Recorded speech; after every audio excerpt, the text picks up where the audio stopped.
Les appels à la démission de Boris Johnson se multiplient alors qu'un nouveau scandale vient d'éclater. La colère grandit, compris dans les rangs des conservateurs britanniques.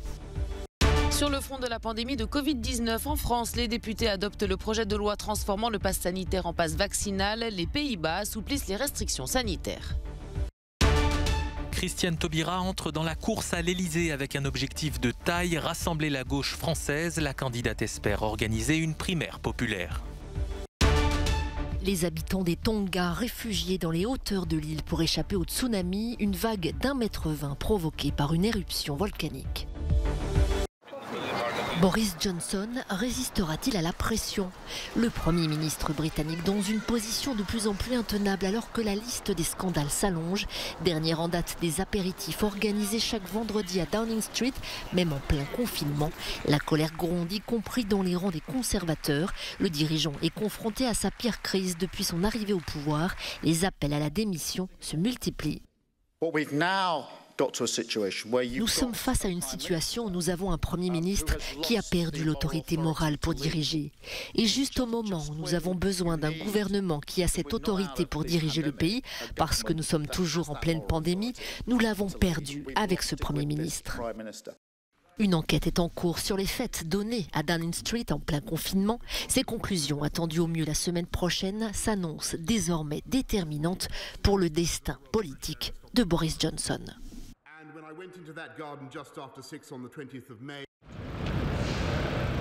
En France, au bout d'une nuit de débat, les députés ont adopté ce samedi et sans surprise le projet de loi controversé transformant le pass sanitaire en pass vaccinal en deuxième lecture.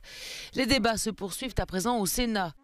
Ce samedi marque aussi la date butoir dans le pays pour des dizaines de milliers de passes sanitaires qui devraient être désactivés faute de rappel de vaccins anti-Covid. Pendant ce temps, à Paris, le port d'un masque à l'extérieur n'est plus obligatoire, un tribunal parisien ayant suspendu la mesure. Je trouve que c'est une bonne nouvelle. Je trouvais ça un petit peu aberrant qu'on doive marcher dans la rue avec le masque, donc c'est super. Enfin, on va pouvoir respirer. Voilà. Mais en fait, on l'a jamais trop porté, mais je ne sais pas combien de temps ça a duré du coup cette obligation, mais non, mais c'est super. On respire un peu plus aussi aux Pays-Bas qui affichent les restrictions sanitaires anti-Covid les plus dures d'Europe. Les mesures sont assouplies dès ce samedi. Les commerces, salles de sport, coiffeurs et les sex shops sont autorisés à rouvrir jusqu'à 17 h. Les bars, restaurants, cafés et les établissements culturels vont pour leur part rester fermés au moins jusqu'au 25 janvier. On termine ce point Covid avec l'Espagne qui a donné son feu vert à une 4e dose de vaccin anti-Covid pour les personnes très vulnérables. Elle sera administrée 5 mois après la 3e injection.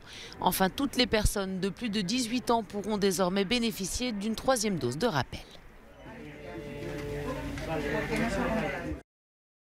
Sur ces images prises par la police italienne en caméra cachée, une infirmière vide le contenu de sa seringue dans une compresse et réalise donc une fausse vaccination contre le Covid-19. Une pratique de plus en plus répandue en Italie. Ce samedi, une infirmière de la ville de Palerme a été interpellée et poursuivie pour faux et détournement. Elle aurait réalisé de fausses injections à plusieurs personnes connues pour être anti-vax, mais souhaitant tout de même avoir leur certificat sanitaire. Une affaire similaire avait été révélée quelques jours auparavant à Ancône, où un infirmier avait réalisé en décembre dernier des fausses injections à au moins 50 personnes en échange d'argent. Comme le montrent ces images, l'infirmier vide le contenu de sa seringue dans un seau. En Italie, le pass vaccinal est nécessaire pour accéder à de nombreux lieux et la vaccination est obligatoire pour les plus de 50 ans. La péninsule enregistre en ce moment plus de 200 000 contaminations quotidiennes au Covid-19. Le numéro 1 mondial de tennis Novak Djokovic renvoyé en rétention administrative ce samedi après l'annulation de son visa pour la 2e fois par le gouvernement australien. Non vacciné contre le Covid-19, le joueur serbe avait déjà été refoulé le 5 janvier dernier à son arrivée à Melbourne. Une participation à l'Open d'Australie semble donc de plus en plus compromise pour Novak Djokovic. Ses avocats ont cependant fait appel et une nouvelle audience est prévue dimanche matin. Le président serbe a lui remis en question certaines décisions de l'Australie. Si vous vouliez interdire à Novak Djokovic de remporter un 10e trophée à Melbourne, pourquoi ne l'avez-vous pas renvoyé immédiatement, a-t-il dit. Pourquoi ne lui avez-vous pas dit qu'il était impossible d'obtenir un visa pour votre pays? Pour l'heure, le joueur n'est autorisé à quitter le centre de rétention que pour suivre en ligne les audiences judiciaires le concernant depuis les bureaux de ses avocats et sous la surveillance d'agents de la police aux frontières. Les autorités australiennes ont indiqué qu'elles n'expulseraient pas le tennisman d'Australie avant que les juges ne se soient prononcés. Pour Novak Djokovic, les rêves d'un 10e titre à Melbourne s'éloignent d'autant plus que cette annulation de visa, si elle est confirmée par la justice, implique qu'il sera interdit d'entrer dans le pays pendant 3 ans, sauf circonstances exceptionnelles. En France, Christiane Taubira a annoncé samedi se lancer officiellement dans la course à l'Elysée, avec pour objectif ambitieux de rassembler une gauche plus que jamais divisée. La désormais candidate a axé son discours sur la jeunesse et la justice sociale dans le quartier de la Croix-Rousse à Lyon. Choix symbolique, c'est ici que les ouvriers de la soie avaient lancé leur révolte au début de l'ère industrielle. Je veux prendre ma part, toute ma part, contre la démoralisation, contre les discours de haine et les propos belliqueux, pour que nous puissions affronter ensemble les anciens périls, c'est-à-dire les risques de dislocation sociale, et aussi les nouveaux défis, la nécessaire et urgente transition écologique. L'ex-garde des Sceaux de François Hollande est connu notamment pour la loi reconnaissant l'esclavage comme un crime contre l'humanité, ainsi que pour l'ouverture du mariage aux couples homosexuels. Elle a annoncé vouloir se soumettre à une primaire populaire devant départager les candidats de gauche. 120 000 personnes se sont déjà inscrites pour voter, mais les principaux concurrents de Christiane Taubira ont pour l'instant tous refusé de s'y soumettre. Moi, j'en ai un peu. L'Ukraine frappée par une cyberattaque d'ampleur, elle aurait visé plusieurs ministères, assurent les autorités ukrainiennes qui pointent du doigt la Russie, alors que les tensions entre les deux pays s'intensifient chaque jour un peu plus. Kiev assure avoir relevé des indices permettant d'établir l'implication russe dans ce piratage informatique. Nous savons tous que certains signaux et informations mènent aux mêmes techniques utilisées par la Fédération de Russie. C'est une agression de sa part à notre encontre. Européens et Américains ont condamné le sabotage. L'OTAN a notamment annoncé la signature dans les prochains jours d'un accord avec l'Ukraine pour renforcer leur coopération dans ce domaine. De son côté, Washington accuse Moscou de préparer et d'user d'opérations prétextes pour envahir l'Ukraine. L'UE, elle, est attentive et paraît à manœuvrer. Nous sommes à un moment charnière. L'UE est clairement prête à répondre directement à toute agression,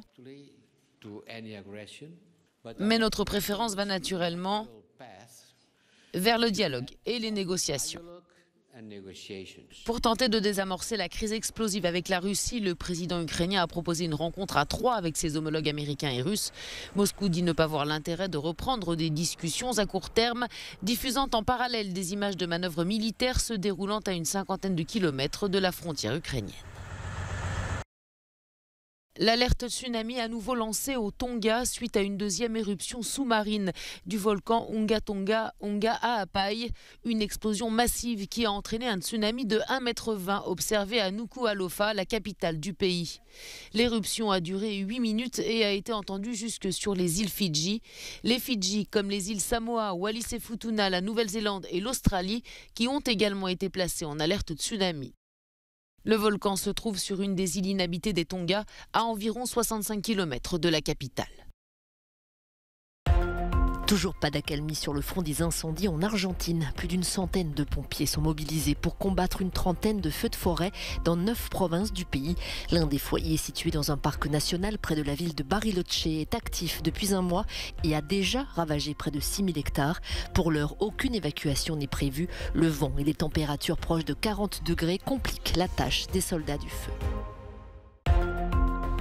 Le Bureau des droits de l'homme de l'ONU fait part de son inquiétude face à l'augmentation en Serbie et en Bosnie de déclarations incendiaires et de discours haineux de certains politiciens qui alimentent un climat de peur et d'insécurité.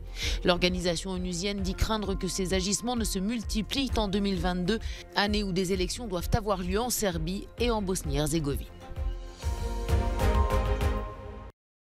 La Commission nationale de protection des données du Portugal inflige une amende de plus d'1 million d'euros au conseil municipal de Lisbonne pour avoir transmis à la Russie des détails personnels concernant 3 dissidents russes.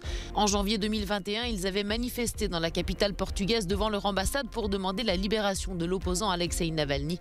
Fernando Medina, le maire de l'époque, s'est excusé pour ce qu'il a qualifié d'erreur bureaucratique.